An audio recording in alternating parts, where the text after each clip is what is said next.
Operation सिंदूर के बाद जिस तरह से पहले प्रस्तावित था कि 7 मई को पूरे शहरों में हर जगह पे मॉक ड्रिल का आयोजन किया जाएगा और अब उसी के तहत कानपुर में मॉक ड्रिल की शुरुआत हो गई है। हम लोग इस समय मौजूद हैं जो कानपुर का सबसे बड़ा सबसे प्रमुख चौराहा है।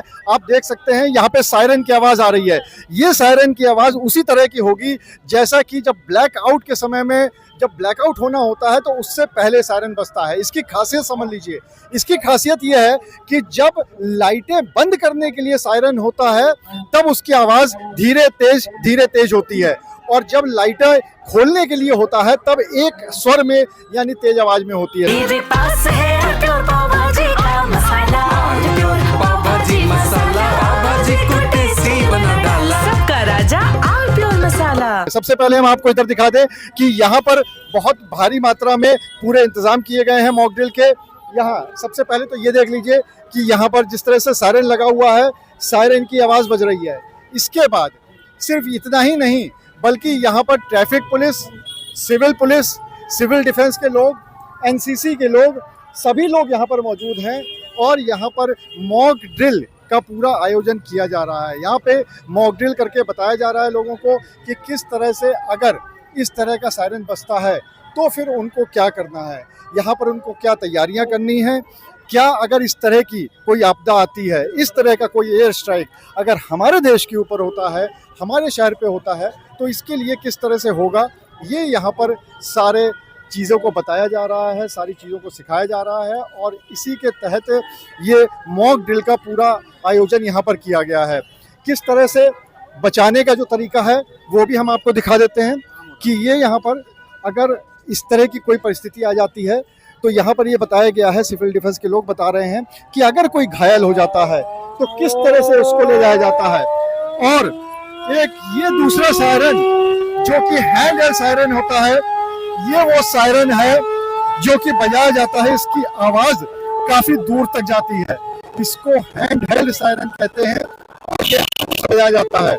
अगर हम कानपुर की बात करें तो सिविल डिफेंस के तहत कानपुर पूरा 13 जोनों में बटा हुआ है और इस तरह के 13 सायरन यहाँ पर हैं जो आज की तारीख में ये पूरे शहर में अलग अलग जगहों पे बजाए जा रहे हैं और इस तरह से जो मॉक ड्रिल है उसकी पूरी जानकारी यहाँ पर दी जा रही है। ये इस तरह का ये पूरा सायरन होता है और यहाँ पर इसका यही होता है तरीका कि कैसे सबको आगाह किया जाए, कैसे सबको बताया जाए और ये यहाँ पर किस तरह से करना होता है। ये देखिए यहाँ पर चौराहे पर ये लगाया गया है। ये क्यों लगाया गया है ये भी जानने की कोशिश करेंगे कि यहाँ पर शायद इसलिए कि जो लोग यहाँ पर इस तरह के होते हैं कि अगर घायल हो जाए शायद उनके लिए है। ये सिविल डिफेंस वालों से जान लेते हैं। भैया ये जो लगाया गया ये क्यों लगाया गया है?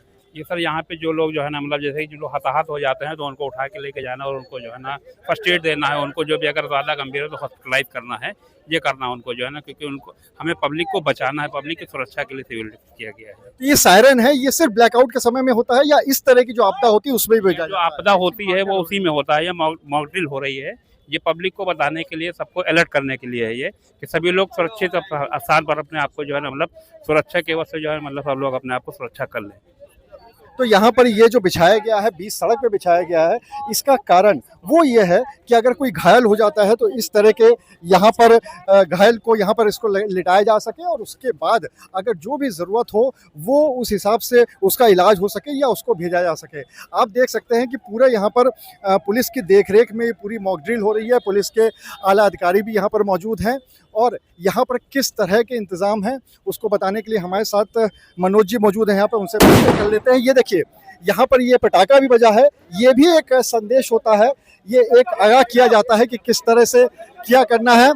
और देखिए ये पटाखा बजते ही सबको लेटना होता है, तो ये एक मॉक ड्रिल बताया जा रहा है कि यहाँ पर अगर इस तरह का पटाखा बजता है तो फिर तुरंत यहाँ पर लेटना होता है और आप यहाँ पे जब लेट जाएंगे और आपको किस तरह से अपने कानों को बचाना है और कानों को बचाने के साथ साथ आपको किस तरह से अपने सर को बचाना है, इसकी पूरी तैयारी यहाँ पर की जा रही है। इसका पूरा एक डेमोस्ट्रेशन जिसे कहते हैं वो दिया जा रहा है और ये बिल्कुल मेन चौराहे पर है। ये वो चौराहा है जो कानपुर का एक प्रतिष्ठित चौराहा है, सबसे बड़ा चौराहा माना जाता है, सबसे ज़्यादा आवागमन वो भी यहीं पर होता है और इसके लिए पूरे इंतज़ाम यहाँ पर किए गए हैं। हमारे यहाँ पर मौजूद हैं एसडीएम सदर, उनसे बात कर लेते हैं। मैम, यहाँ पे जो पूरा इंतज़ाम किया गया है, जिस तरह से बोला गया है, सिविल डिफेंस के लिए भी बोला गया है, किस तरह के इंतज़ाम पूरी लोगों की सुरक्षा के लिए यहाँ पर किए गए हैं ताकि उनको पता चल सके कि उनको आपदा की स्थिति में क्या करना है?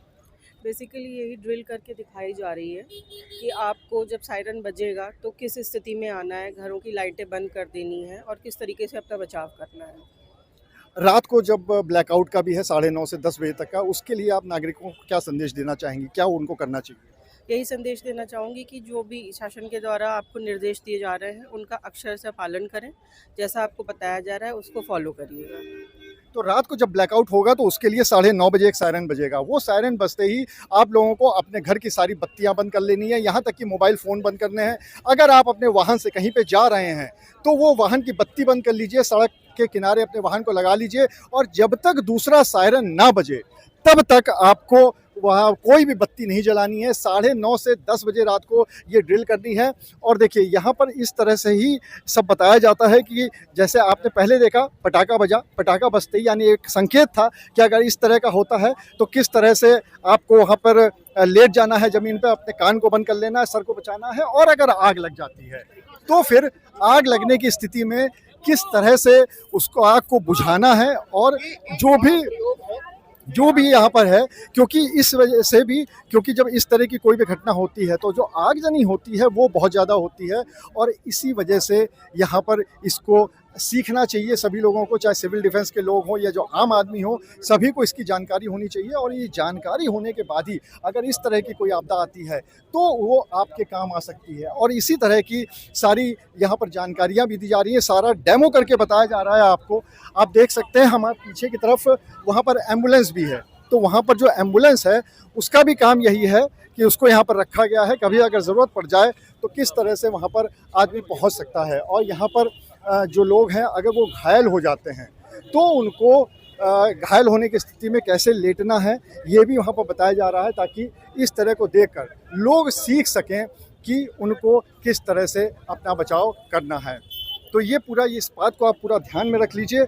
हालांकि अभी अगर हम कानपुर की बात करें तो उसकी अभी ज़रूरत नहीं पड़ेगी, लेकिन तैयार रहना वो बहुत ज़्यादा ज़रूरी है। और जिस तरीके से भारत ने हमारे पाकिस्तान देश में जो आतंकवादी कैंप है, 9 कैंप, उनको नेस्ता नाबूद कर दिया है, उसके बाद से ये खुशी का माहौल ज़रूर है, लेकिन साथ ही साथ ये समय है सतर्क रहने का। अनुराग अग्रवाल, TV9 कानपुर। कुछ तो सस्ता लो, सब बढ़िया लो, इसमें क्या खास बात है? थोड़े में ज्यादा स्वाद, यही तो है इसकी खास बात।